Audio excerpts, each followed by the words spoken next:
My first incarceration, I probably was about 8. I was 7 or 8. And yeah, that was the beginning of it, you know. That was the beginning of it. Lyonel as a kid was adventurous, you know, very analytical, you know, just life in general, you know, just wanting to really kind of know the facts about things, you know. Troublesome. My family growing up, you know, was kind of separated, you know. My mother was going through her drug addictions, you know. My sisters had been separated from us, you know. We had moved here to Arkansas to live with my father for a while when I was a kid. I love my siblings so much, you know, and just to be separated from them at that young of an age, you know, and to go live with my father, who I had known before that, you know, it was hard for me. I can remember times I've been arrested and somewhat felt a sense of relief.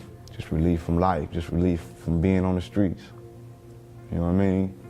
I actually could lay down, go to sleep in peace, you know, wake up, eat a decent meal, you know, just things like that. You know, as a kid, searching for those things, you know, you shouldn't have to search for those things as a kid. You know, those things should be provided for you through the people that love you.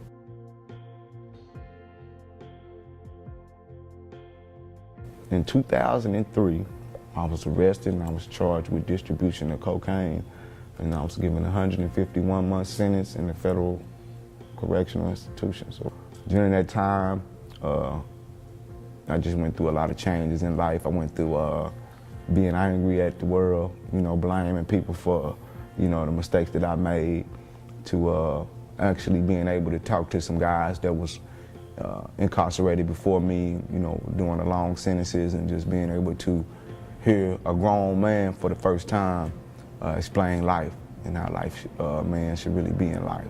I was released from prison in 2016, on July the 18th, I believe, and I was having trouble finding a job. I had came to the federal halfway house here in Little Rock.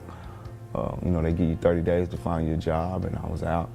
And it's probably like my 3rd week going into my 4th week, and I was kind of down or whatever.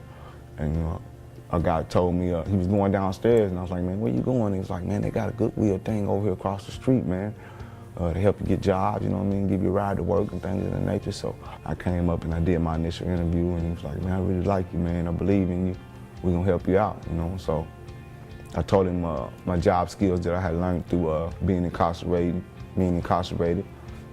electricity, you know, and various other little things. And they put me in the maintenance shop, and that's where it all started happening for me. Lyonel has been a model employee.